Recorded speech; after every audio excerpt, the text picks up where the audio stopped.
नमस्कार, capital TV Uttar Pradesh में बड़ी खबर लेकर आपके साथ हाजिर हूं मैं फराह सिद्दीकी। इस वक्त की बड़ी खबर बसपा सुप्रीमो मायावती से जुड़ी हुई है, क्योंकि सभी पार्टियां अलग अलग तरीके से खुद को चमकाने की कोशिशें कर रही हैं और अब बसपा सुप्रीमो मायावती एक नया दाव खेलने जा रही है बसपा युवा कार्यक्रम के जरिए, जिसमें उनके भतीजे शामिल होने जा रहे हैं। उसकी शुरुआत करेंगे मिशन 2022 की गाजीपुर से।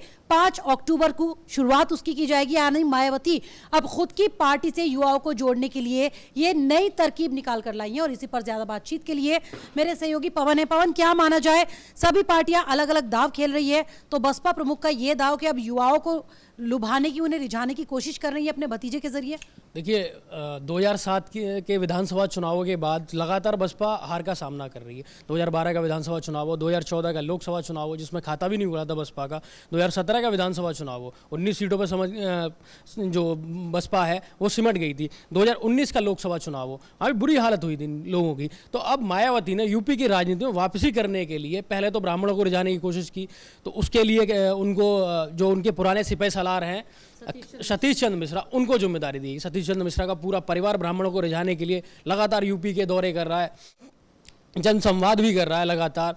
अब युवाओं को साधने के लिए यूपी के अंदर बड़ी संख्या में युवा रहते हैं और युवाओं को साधने के लिए तो उन्होंने अपने भतीजे को ये जिम्मेदारी सौंपी है। युवा संवाद के जरिए आकाश आनंद, जो इनके भतीजे हैं, इनके छोटे भाई के जो बेटे हैं आकाश आनंद, वो युवाओं को साधेंगे। तो एक बड़ी जिम्मेदारी इनको दी गई है। आकाश आनंद क्या कर पाएंगे वो, क्योंकि अभी तो लोग उन्हें ठीक तरह से जानते भी नहीं है, तो ऐसे में युवाओं को साधने की जिम्मेदारी, इतनी बड़ी जिम्मेदारी मायावती उन्हें देना चाह रही है, क्या सोच के? देखिए, यूपी जो स्टेट है बड़ा पेचीदगी भरा स्टेट है राजनीति के हिसाब से देखें तो हम लोग। आकाश आनंद को जो जिम्मेदारी दी गई, बहुत बड़ी जिम्मेदारी। आकाश आनंद के साथ मायावती के जो पुराने सिपह सलार हैं सतीश चंद्र मिश्रा, उनके बेटे कपिल मिश्रा को भी इस चीज़ पे लगाया गया है। विधानसभा चुनाव जो पंजाब में भी होने वाले, उसमें ये रैलियाँ कर चुके हैं। आकाश आनंद MBA हैं, बाहर से पढ़ के आए, लेकिन यूपी के अंदर कितना कमाल दिखा पाएंगे तो वो देखने वाली बात होगी। मायावती ने अभी कुछ दिन पहले ही इनको नेशनल कोऑर्डिनेटर बनाया है। अब यूपी की जिम्मेदारी दी गई है, तो देखने वाली बात ये होगी कि यूपी में ये युवाओं को रिझा पाते हैं, बसपा को दोबारा राजनीतिक जो प्रदेश है यूपी का उसमें वापस ला पाते हैं कि या मायावती की तरह ये भी फेल हो जाते हैं। सबसे बड़ा सवाल पवन ये है कि अब तक मायावती परिवारवाद पर, वंशवाद वाली जो राजनीति होती है उस पर सवाल खड़े करती रही है दूसरे दलों पर, अब खुद भी यही करने जा रही हैं वो। देखिए, 95 में जब पहली बार मायावती मुख्यमंत्री बनी थी, तब मायावती और समाजवादी पार्टी, इन दोनों के बीच में बहुत ज़्यादा एक ज़बरदस्त टक्कर हुआ करती थी राजनीतिक तौर पर। जो गेस्ट हाउस कांड है उसके बाद तो और ज़्यादा ये दोनों कट्टर दुश्मन बन गए। तो मायावती की हर सभा में, मुझे याद है, हर सभा में ये बोला जाता था कि समाजवादी पार्टी एक परिवार की पार्टी है, इसके अंदर परिवारवाद है। मुलायम सिंह ने अपने बेटे को सांसद बना रखा है, अपने भाई को सांसद बना रखा है, अपने दूसरे वाले भाई को मंत्री बना रखा है, पूरी एक परिवार वाली पार्टी है। लेकिन मायावती ने अपने भतीजे को अभी कुछ दिन पहले जब नेशनल कोऑर्डिनेटर बनाया था तो इस पर विवाद हुआ था। इससे पहले मायावती इन्हीं के पिता, आकाश आनंद के जो पिता हैं आनंद कुमार, इनको राष्ट्रीय उपाध्यक्ष बना चुकी लोकसभा चुनाव के टाइम पे। तो मायावती भी अब आज की डेट में, सबसे बड़ी बात क्या, मायावती की मजबूरी है बनाना, क्योंकि दूसरी पार्टी के जो नेता थे, बहुत सारे इन्हीं की पार्टी के जो नेता थे, दूसरी पार्टी के नेता मायावती जाना नहीं चाहती। इनकी पार्टी के जो नेता थे वो एक टिकने नहीं देती हैं, कुछ ना कुछ करके उन्हें बाहर कर दिया जाता है। एक एक करके पार्टी छोड़ चुके हैं। आज की डेट में सतीश चंद्र मिश्रा के बाद तीसरा जो नेता है उसको शायद ही यूपी की जनता जानती होगी। आज की डेट में जितने पुराने नेता थे सब छोड़ के चले गए। तो मायावती की ये एक तरीके से राजनीतिक मजबूरी भी मानी है, क्योंकि मायावती कुछ दिन में 70 साल की हो जाएंगी, लगभग उनकी उम्र 70 पहुंचने वाली है। और वैसे भी वो इतना ज़्यादा एक्टिव नहीं है, यूपी की राजनीति में भी एक्टिव नहीं है। प्रेस कॉन्फ्रेंस करती हैं, बड़ा हुआ उनको दे दिया जाता है कि ये आपको बोलना, सिर्फ उतना ही करती हैं वो, बाकी रैलियां भी नहीं करती हैं, ना जनता से कोई ज़्यादा संवाद करती है। तो इस चीज़ को देखते हुए उनकी एक मजबूरी है कि अपने भतीजे को आगे बढ़ाया जाए।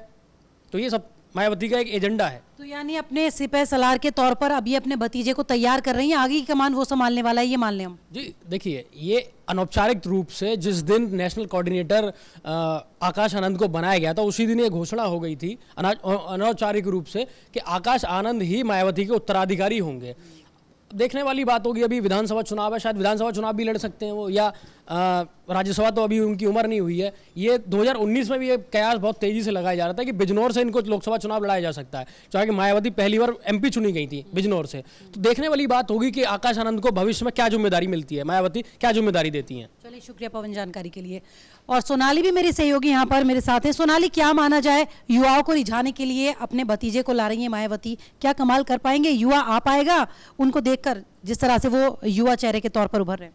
देखिए फ़रा, सबसे पहली बात तो ये है कि चुनावी माहौल है, जाहिर सी बात है, कुछ ही महीने रह गए हैं, अब दिसंबर नवंबर आने वाला है, उसके बाद मार्च अप्रैल में चुनाव शुरू हो जाएंगे। तो ऐसे में हर पार्टी जो है अपने अपने दाव खेल रही है। तो अब इनका जो मायावती का जो नया पार्टी का मोर्चा है वो निकला है, ये जो युवा वाला काम है। तो अब ये कितना कर पाएंगे वो तो एक बहुत बड़ा प्रश्न है, क्योंकि पहले अब ये हुआ था कि वो जाटों को साधने में लग गए थे, कोई पार्टी ब्राह्मण को साधने में लग गई है। तो अब मायावती जो है वो युवाओं को देख रहा है। इसमें सबसे बड़ी जो जिम्मेदारी मिली है वो आकाश आनंद को मिली है, जो उनके भतीजे बताए जा रहे हैं। वो कितना कमाल कर पाएंगे ये तो आने वाला वक्त ही बताएगा। चलिए, शुक्रिया सोनाली। तो जाहिर सी बात है, आकाश आनंद को भले ही कितनी बड़ी जिम्मेदारी दे रही हूँ मायावती, लेकिन क्या कर पाएंगे ये सबसे बड़ा सवाल है, क्योंकि अभी बहुत ज्यादा सक्रिय वो है नहीं राजनीति में।